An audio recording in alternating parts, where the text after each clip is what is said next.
nombre, te damos gracias.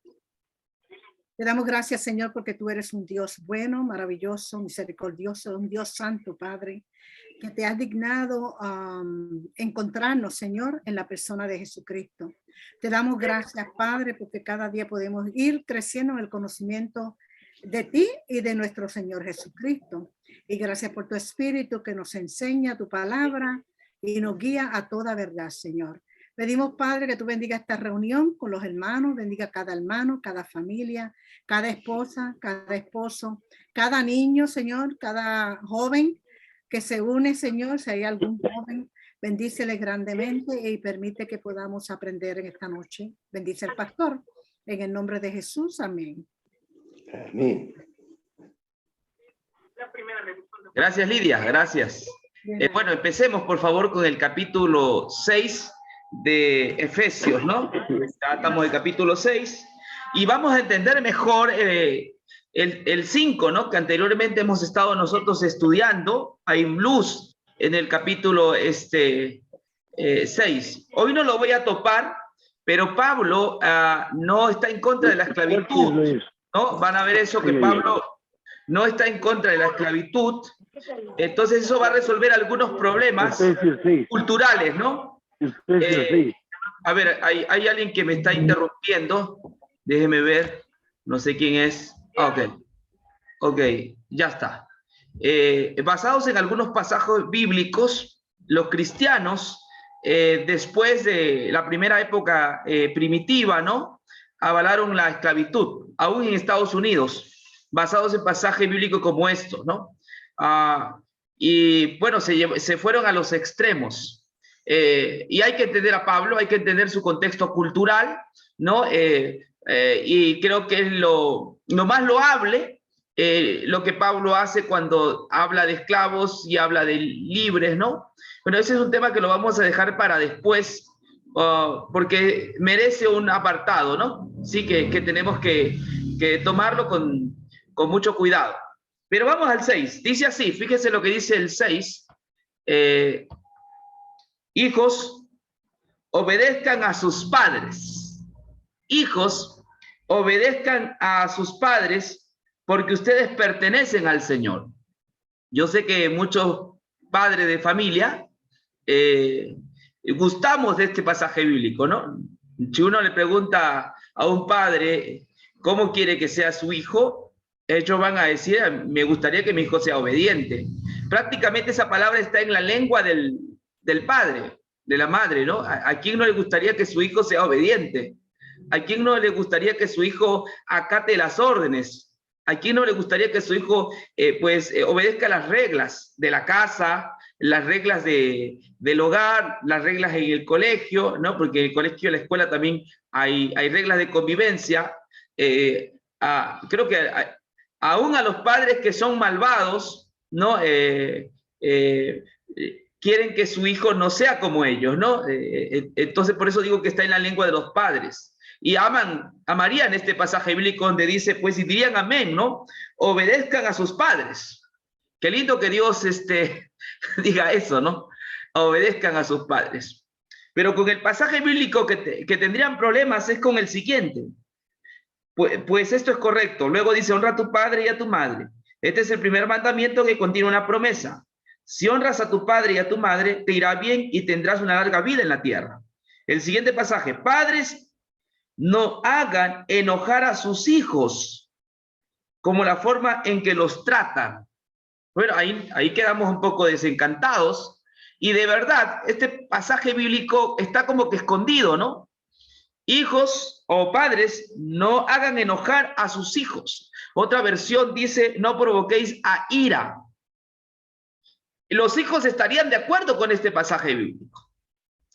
Y bueno, con estas dos cosas empiezo el tema de hoy. En ocasiones se dice que nadie aprendió para ser padre.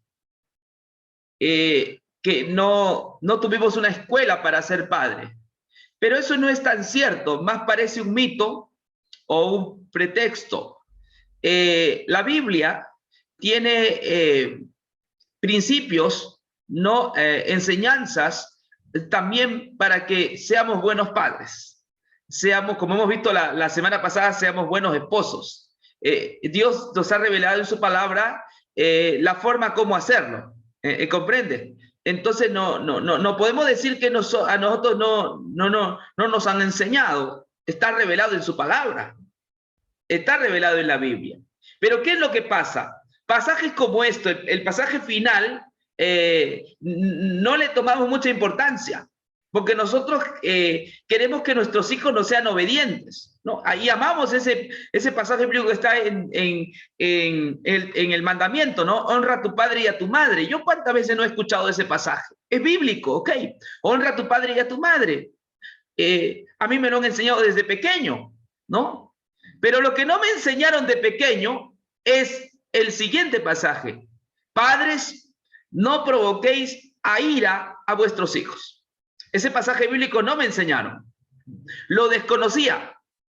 A mí me enseñaron el otro pasaje que dice, instruye al niño en su camino y cuando fuere viejo no se apartará. No, me enseñaron a obedecer. Me exigieron obediencia. ¿Sí? Me enseñaron las reglas. Y me dijeron que las reglas se acatan y si yo desobedezco, tengo entonces consecuencias fuertes, ¿no? Castigos fuertes. Entonces, noto que muchas veces en el tema de la familia tenemos la tendencia también a irnos a los extremos, ¿no? Y amamos también a Dios, que nos exige muchas veces obediencia al Señor, y no amamos al Salvador, no conocemos mucho del Salvador, ¿no? Sin embargo, el apóstol Pablo va a puntualizar en estas dos cosas. Primero, que los hijos deben obedecer a sus padres en el Señor. Segundo, también es un consejo para los padres que me parece oportuno, y creo que aquí es donde los padres creamos un sesgo o un cisma con nuestros hijos, ¿no? O sea, hay que reconocer. ¿Por qué quiero decir? ¿Por qué les digo esto? Porque yo veo a diario hijos depresivos. ¿Sí? Eso es tremendo. Hijos depresivos. Yo veo a diario hijos que se comen las uñas. Literal. Se comen las uñas. ¿Sí? Yo veo a diario hijos frustrados. ¿Sí? Yo veo a diario hijos que quieren llamar la atención a través de situaciones complicadas, ¿no? Yo veo hijos así, eso lo veo a diario. Para mí eso es algo familiar, y de verdad me da mucha pena, mucho dolor, ver niños jóvenes, ¿no? Que arruinan su vida, porque su padre le ha provocado a ira. Sí, porque su padre, sin darse cuenta, exigiendo obediencia de manera castrense y militar, ¿no? Ha provocado a ira a ese muchacho. Y este pasaje bíblico debe ser desempolvado y enseñado a los padres para no cometer estos errores. Porque para mí, cuando veo un hijo que se comporta mal, que jala de los cabellos, que insulta, que anda haciendo relajo, desorden, estoy viendo a un hijo con problemas, pero que es un problema que nace más allá, nace en los padres, no nace en el pequeño, no nace en el pequeño, porque cuando a tu hijo tú le instruyes bien, hasta los 7 años por lo menos que yo sepa, ese chico camina solo, ¿sí?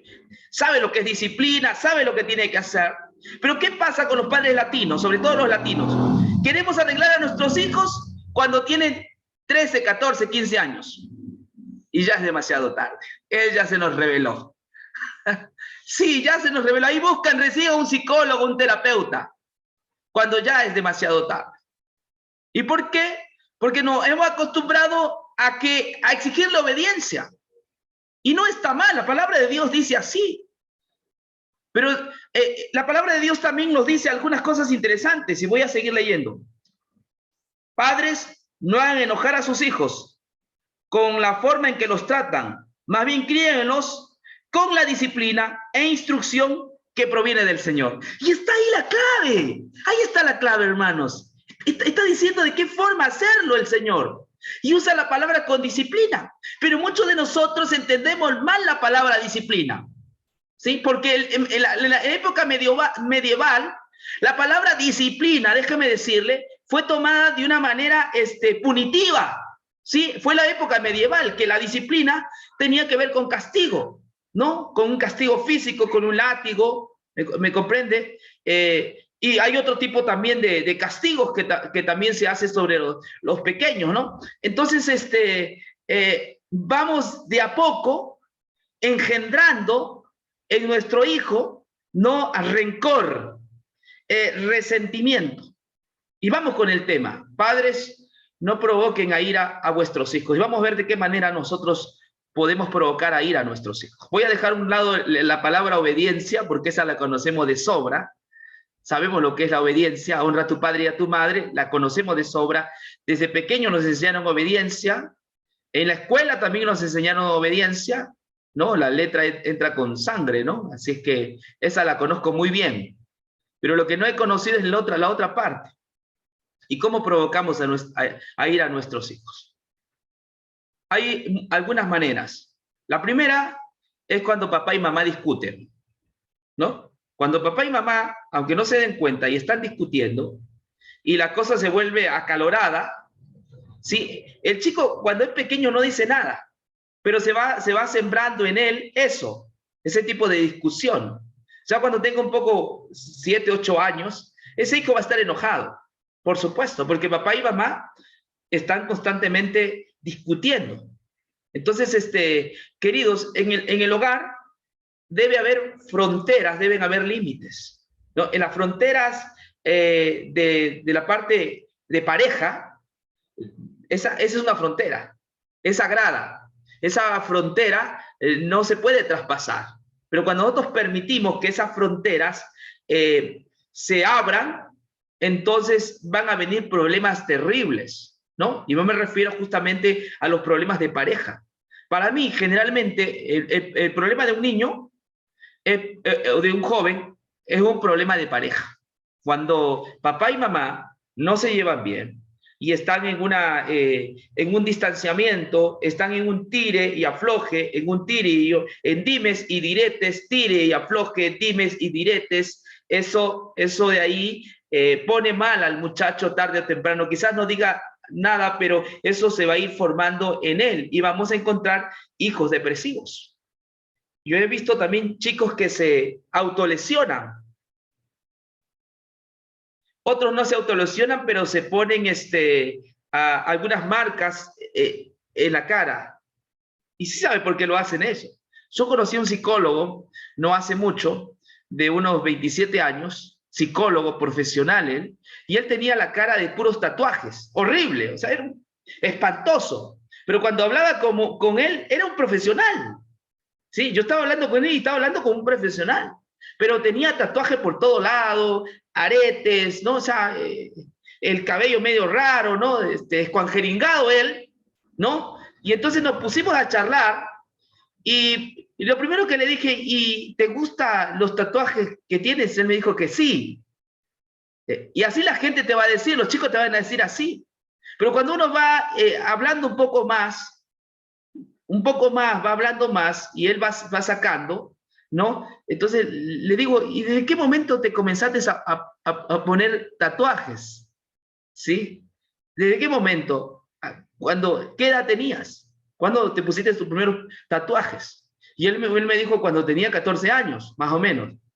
Ah, interesante, o sea, cuando eras adolescente, ¿no? Y vamos a ir indagando un poquito, porque a veces la gente es un poco equivocada y no se da cuenta por qué hace las cosas.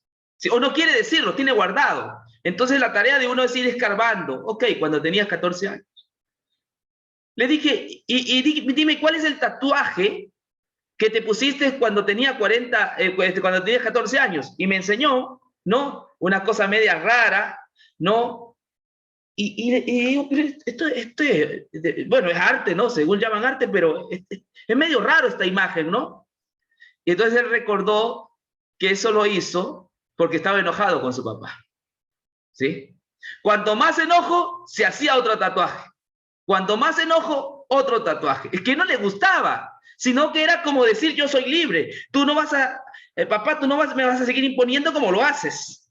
¿Entiendes? O sea, ahora que tengo 13, 14 años, yo protesto.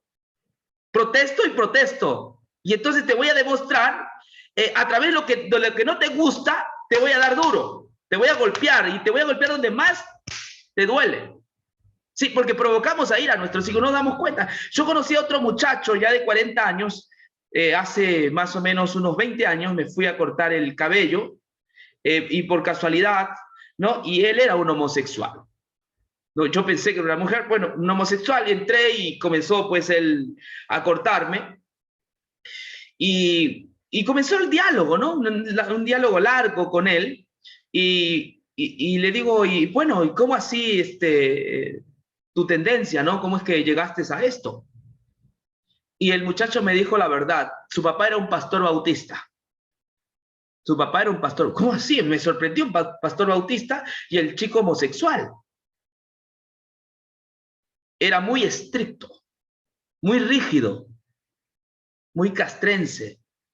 Se alteraba por cualquier cosa. No había cómo hablar con él, porque era un hombre siempre alterado, ¿no? Un ogro, era alterado. Pero en la iglesia, jijiji, jajaja, ¿no? Sus sermones y todo eso, pero en la casa era tinieblas, luz para afuera y tinieblas para adentro. Así que era un tipo bastante exasperante, ¿no? Cruel, violento, así era papá, me dice. Y él hablaba contra el homosexualismo, y entonces yo, por darle la contra, me fui perdiendo, y perdiendo, y perdiendo, y perdiendo, y perdiendo, y perdiendo. Le di donde más le dolía. Hasta donde sé, este muchacho se convirtió hoy a Cristo. Encontró liberación en Cristo. Yo lo evangelicé hace mucho tiempo, y se hizo adventista cuando era pastor adventista, y luego sé que ahora es, porque me lo volví a encontrar, ahora es evangélico. Dejó el homosexualismo, él tenía los senos y todo eso, pero fíjense hasta dónde puede llegar una persona cuando uno provoca ira a sus hijos. ¿Hasta dónde puede llegar? Bueno, yo lo experimenté. Cuando mi papá también, yo les dije que mi papá agarraba la Biblia y me enseñó a odiar a Dios, porque en la Biblia dice que hay que castigar al niño. Y entonces me agarraba la Biblia y ¿qué dice? Lee, vara en la espalda del necio. Y las varas que me caían, ¿no? Fueron duras y crueles. No fueron esos castigos suaves, ¿no? Fueron duros y crueles. Hasta con la oración incluida, ¿no? ¿Sí? Para que no se le vaya a ir la mano, ¿no? Entonces hasta oraba y venían los castigos. Y yo aprendí a sobreprotegerme con mis hermanos. O 8 o 9 años, nos poníamos 8 chompas, 8 pantalones, porque papá no pegaba en ese momento, en la madrugada pegaba. Entonces cuando él venía, nos daba con todo. Nos daba con todo, pero nosotros fingíamos que nos dolía, pero estábamos bastante protegidos. Buscamos una manera de protegernos frente al salvajismo, porque eso es salvajismo. Eso no es disciplina. Ya le voy a explicar qué cosa es disciplina. Eso no es disciplina, pero bueno, y en el nombre del Señor. En el nombre del Señor. Ok, cuando tenía 13 años yo me rebelé, pero no me rebelé haciendo cosas malas porque yo ya tenía a Dios en mi corazón. Sino que otra vez, a los 13 años, él me quiso pegar como siempre. Me le paré enfrente y le dije, pégueme. Ahí está, pégueme. Yo ya era grande, tenía mi espalda, ¿no? Hacía ejercicio, pégueme. Y recuerdo que mi viejo agarró la correa con la hebilla y me daba. No me duele. Otra vez. No me duele. Otra vez. No me duele. Me la paré bien. A partir de ahí se dio cuenta que yo ya era otra persona y que no me podía seguir tocando de esa manera. Y no tiene nada que ver, sino también los maltratos verbales. ¿Sí? Maltratos verbales. Eso es violencia, inútil, sonso, ¿sí? Y con esto no soy un resentido con papá. Papá ya descansa en el Señor, felizmente. Si no estoy enseñándole que ese no es la manera de educar. Ni siquiera a la esposa, ni siquiera a los niños. Esa no es la forma de educar. Exigiendo benevolencia, pleitesía, exigiendo obediencia. Esa no es la forma. Eso es maltrato en todas sus formas. Yo alabo al Señor porque encuentro en la palabra de Dios que Dios ama a las familias, ama a los chicos, ama a los papás, y Dios tiene los principios y los consejos necesarios para educar a ellos.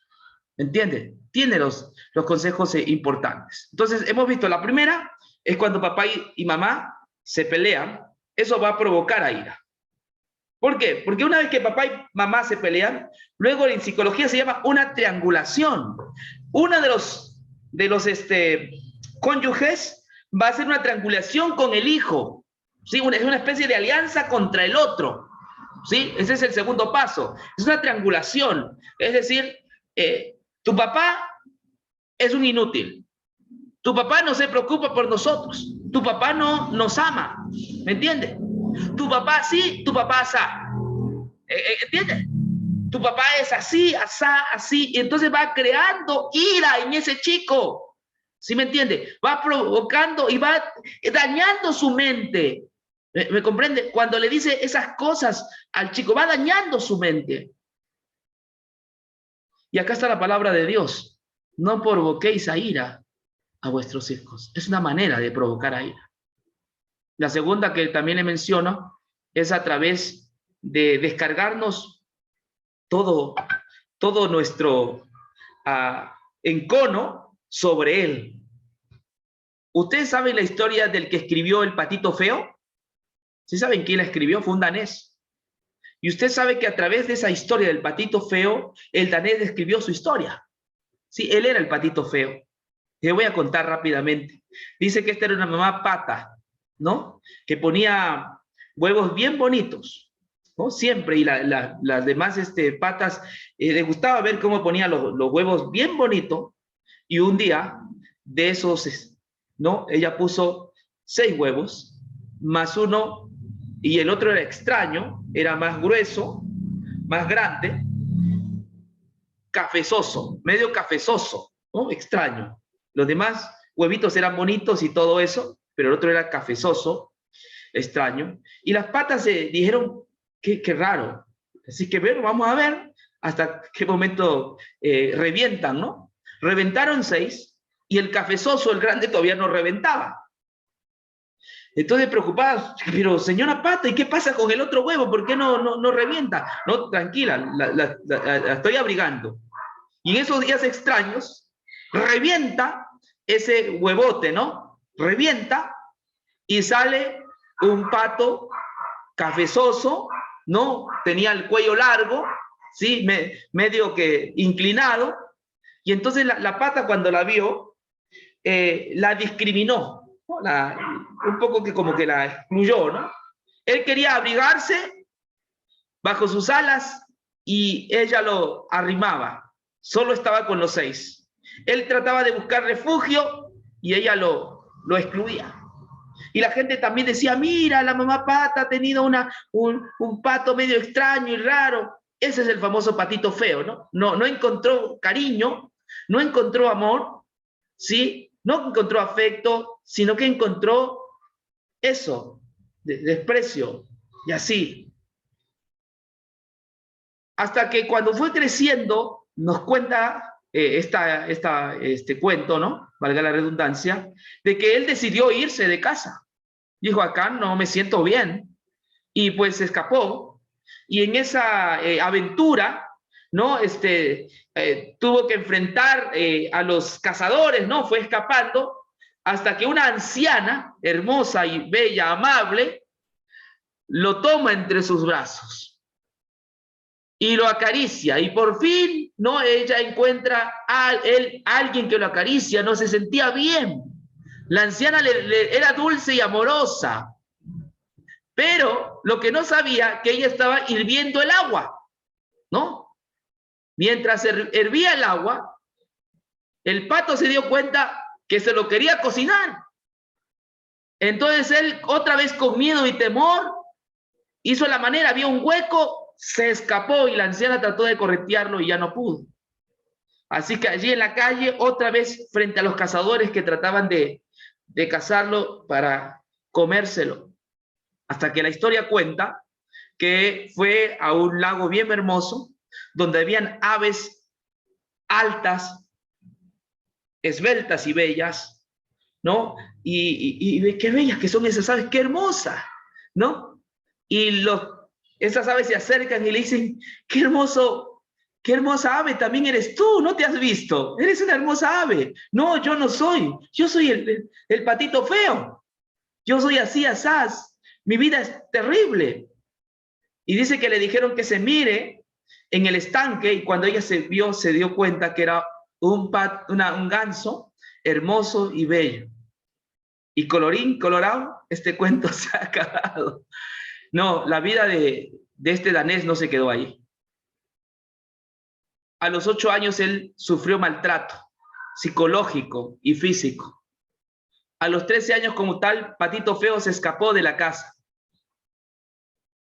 Cuando tenía 14 años se enamoró de una chica, perdidamente, pero la chica no le dio importancia. A los 16 años se enamora de un hombre. El hombre tampoco le dio importancia. Él escribió como 40 historias. Su vida fue triste, 40 cuentos que los niños lo conocen. Y cuando ya era alguien que había escrito mucho y estaba por morir, dijo que a mí me gustaría que cuando me entierren donde murió ese joven a quien él amaba. Pero fíjese cómo es la historia. Cuando lo van a enterrar a ese lugar, se llevan al joven a otra tumba. Es decir, no fue un colorín colorado, este cuento se ha acabado. Él no murió alcanzando la felicidad. Fue siempre un frustrado. Y de esto te puedo contar muchas historias. ¿Por qué nuestros chicos se pierden? Para mí no generalmente porque tienen la culpa. Hay casos, por supuesto, especiales, pero en su mayoría es porque nosotros provocamos a ir a nuestros hijos. ¿Sí? Nosotros provocamos a ir a nuestros hijos. No solamente cuando le damos una educación castrense, inflexible, legalista, digamos así, sino también cuando le damos otra que es permisiva. ¿Entiendes? Cuando somos permisivos, cuando sopacamos, también nosotros provocamos a ir a nuestros hijos. Pero, pastor, ¿cómo va a decir usted eso? Sí, provocas a ira. Porque el día que tú no le das lo que ya le has acostumbrado, ¿qué hace él? A él le viene patatús. Él reniega, él grita, él hace teatro. ¿Me entiende? O sea, provocamos a ira también, no solamente cuando somos legalistas con el chico, sino que provocamos a ira cuando nosotros consentimos. Cuando nosotros somos padres que estamos allí contemplativos. Cuando estamos contemplativos, cuando sí, mijito, toma, mijito, toma. Y sí, y no le enseñamos sobre la vida. Él está viviendo en un paraíso, porque papá y mamá pues satisfacen sus caprichos. Es decir, también cuando nosotros hacemos eso, le estamos demostrando que no lo queremos. Sí saben eso, ¿no? Que sopacar es no querer al hijo, es no quererlo, ¿no? Hace poco una chica, yo había disciplinado a una chica, a un chico, le había corregido, es decir, puesto en la lista de corrección, y una me dijo, no lo haga, por favor. No, no lo haga. Y digo, ¿por qué no lo voy a hacer? Yo tengo que ser firme en esto, le dije. ¿Pero por qué no lo haga, pobrecito? No se trata de pobrecito. También la corrección es buena. Le va a ayudar a él para que otra vez no haga lo mismo. ¿Sí? Y no lo hago porque lo odio. Lo hago porque lo quiero. Porque sé que ese camino le va a ayudar. Entonces, otra cosa que provoca nuestra ira a nuestros hijos es cuando nosotros socapamos, cuando nosotros somos padres consentidores, ¿sí? Ese chico te va a sacar canas verdes y mañana más tarde te va a hacer llorar lágrimas de sangre. Oh, yo no he visto cuántos padres le hacen la tarea al hijo, le hacen todo al hijo, todo, y no le enseñan sobre la vida, ¿no? No hay una escuela. Ahora voy a centrarme en lo que dice la palabra. Es interesante lo que dice Pablo, me gusta, porque fíjense lo que Pablo está diciendo allí. Padres, no hagan enojar a sus hijos con la forma en que los tratan. Más bien, críenlos con la disciplina e instrucción que proviene del Señor. Sí saben de dónde viene la palabra disciplina. Algunos creen que viene de algo punitivo, como fue la Edad Media, ¿no? Es decir, que tiene que ver con una educación castrense, rígida, castigadora, punitiva, condenadora, de maldiciones. No, aquí cuando el apóstol dice disciplina, viene de discipulado. ¿Entiendes? Tiene que ver con educar, tiene que ver con comunicarse, tiene que ver con conversar, ¿entiendes? Tiene que ver con que él pueda experimentar, él pueda tocar, ¿sí? Y esto es lo que los padres no quieren. ¿Sabe por qué no quieren? No, papá y mamá hoy trabajan, ¿sí? Papá y mamá trabajan, entonces este camino de la disciplina, es decir, de la instrucción, de discipular, es un camino, es más lento, pero que da beneficios y resultados hermosos, placenteros, pero muchos padres no quieren ir por este camino, el camino de la disciplina. Otros quieren disciplinar ya cuando tiene 13, 14, 15 años, cuando es más difícil, Y yo estoy hablando para padres que tienen hijos pequeños. Hasta los 7 años, si tú le has dado todas las condiciones a ese niño de una disciplina, de una instrucción en el Señor, créeme, que se portará como Moisés. ¿Se acuerdan Moisés? Lo crió su mamá, se lo dio al faraón, ¿no? A la princesa, ya más maduramente, y no tuvo problema. Moisés no tuvo problema. Yo le digo eso porque yo creo en eso. Lo he practicado y creo en eso. Yo creo en lo que he dejado y he plasmado en el corazón de los chicos. Eso creo. Y creo que da resultado. ¿Sí? Da resultado. Entonces, es interesante lo que dice el apóstol, ¿no? Disciplínenos, que no es castigo, ¿no? Sino que instrucción o discipulado. Y esto está basado en el libro de Proverbios, ¿no? Cuando habla de disciplina, el libro de Proverbios no es un libro de castigo, es un libro de disciplina, es decir, de instrucción, de la manera como conducirnos en la vida. Eso tenemos que enseñarle a nuestros hijos desde que son pequeños. ¿Sí? Disciplina no es castigar. Claro que hay corrección, sí, pero disciplina no tiene que ver con castigar, tiene que ver con instruir, tiene que ver con capacitar, tiene que ver con mentorear, tiene que ver con discipular. Y discipular no es sermonear, por favor, porque hay padres que sermonean y no, estoy hablando yo de eso. Estoy hablando hay una especie que se llama el ciclo de aprendizaje. No hay un ciclo de aprendizaje, ¿no? Donde tú vas instruyendo al niño mediante ese ciclo, ¿no? Existen diferentes formas de disciplinar a un chico. Un ejemplo, a ver si veamos. Vamos a ver un ejemplo de cómo disciplinar a un... Hay madres hoy día que vienen con problemas, ¿no? Alguna vez una madre vino y me dijo, me siento fatal, ¿no? Es una cosa terrible lo que me pasa. Ya no puedo controlar a este hijo, ¿sí? Ya escapa de mi situación. Y estaba esta madre bastante estresada porque no podía corregir a su hijo, no podía. Un hijo, pero de esos complicados, ¿no? Que te hacían difícil la vida. Y estaba muy estresada esta madre. Yo le pregunté a la madre qué edad tenía el hijo. 3 añitos. Y ya manejaba a una persona grande y adulta. Y esa es la realidad en muchas cosas, ¿no? Pero es complicado. No es complicado. Es cuando no tenemos nosotros las cosas claras de cómo debemos disciplinar a este chico. Un ejemplo de una forma de disciplinar a un muchacho, veamos. Se llama por consecuencias lógicas, ¿no? supongamos Juanito tiene la bicicleta en la calle, o ahí, sí, a la puerta de su casa, ¿ya? Juanito, tú le dices, mete Juanito tu bicicleta, ¿sí? Pues se lo van a robar. Entonces, Juanito no lo quiere hacer, o tiene tres opciones. Una, que tú le estés gritando, mete, como padres muchos, mete la bicicleta. Lo otro es que lo jarles de los cabellos, te he dicho que meta la bicicleta, ¿no? O la tercera, tú lo metas la bicicleta por él siempre. Ninguna de las tres son la solución. Hay una cuarta que es así, y tú tienes que ser firme ahí, porque a los padres le falta firmeza, ¿sí? Tú agarras ese día que le dijiste, le has advertido, porque acá también dice instruir.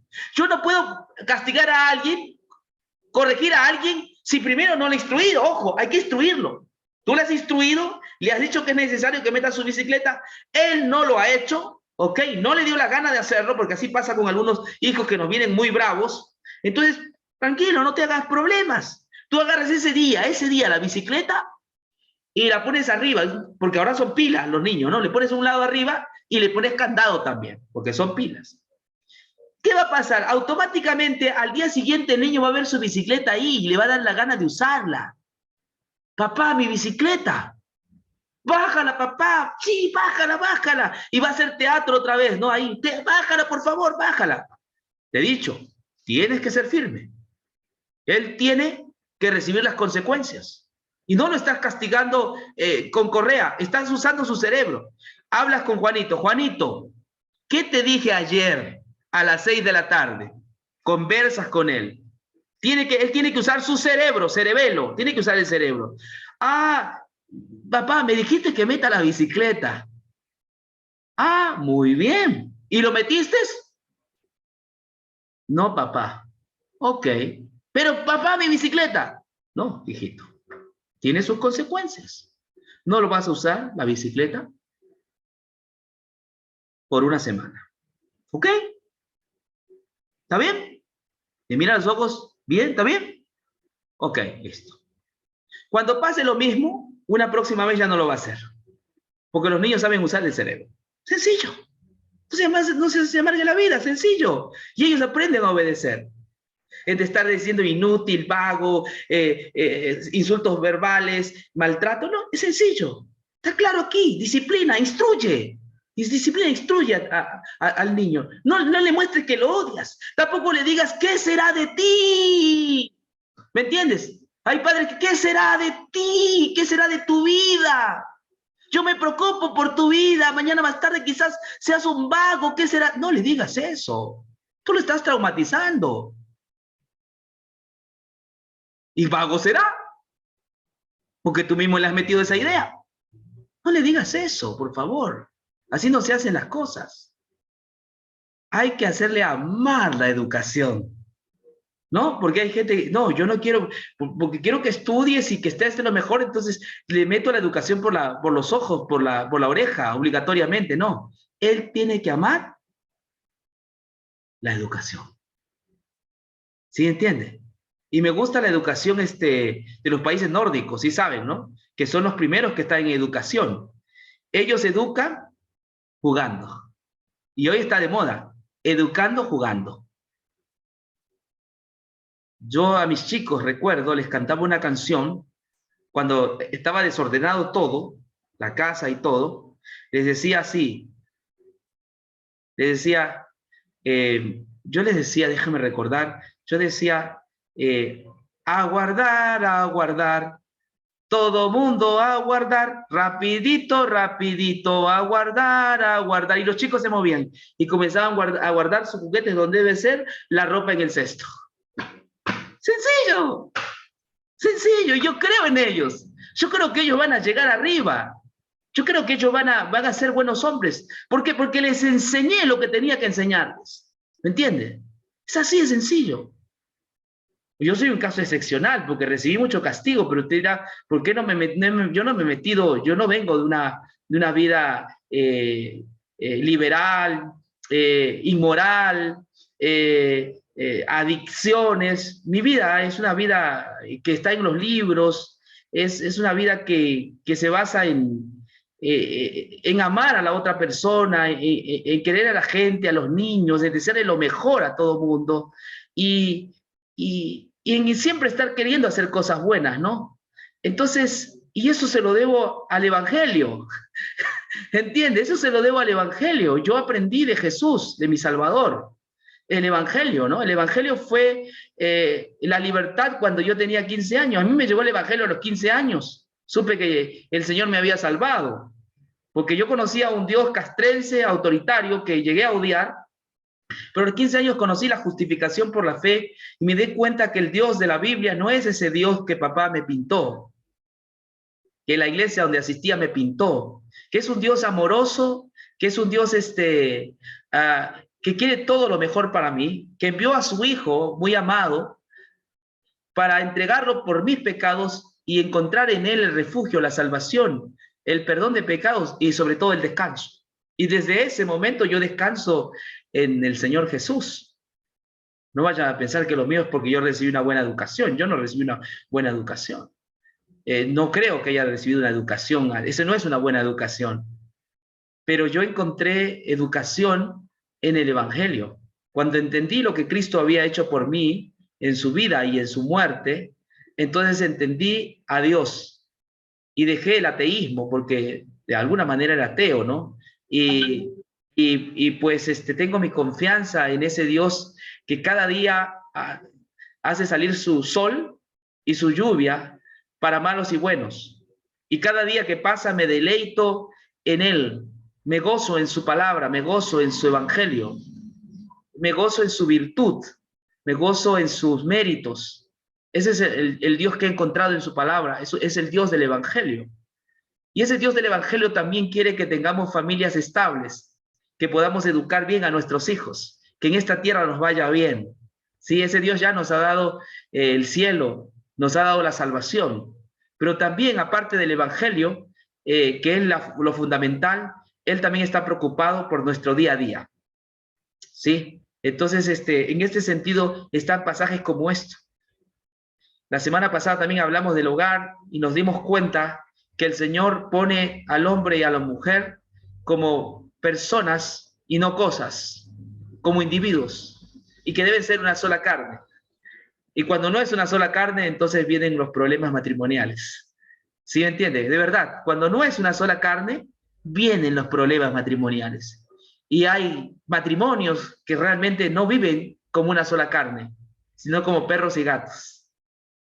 No viven como una sola carne. El ideal de Dios es que el matrimonio viva como una sola carne. Cuando vive como una sola carne, los hijos también serán felices. Vivirán en un ambiente que es un pedazo de cielo en la tierra, ¿sí? Como pecadores, pero que disfruten, donde haya alegría. También cuando hemos pecado o como padres nos hemos equivocado, hay que pedirles perdón, hijo, me equivoqué. ¿Sí? Sí, me equivoqué, perdóname, porque somos humanos, somos pecadores. Sí, entonces eso nos enseña el Evangelio también a reconocer nuestros errores. Hermanos, que Dios bendiga su palabra, ¿no? Y que este estudio pueda ser extendido a todos los hogares cristianos, ¿no? Y que lo podamos poner por obra, ¿no? Porque esto es práctico. Yo he acabado. Bendiciones. Amén, pastor. Muy lindo.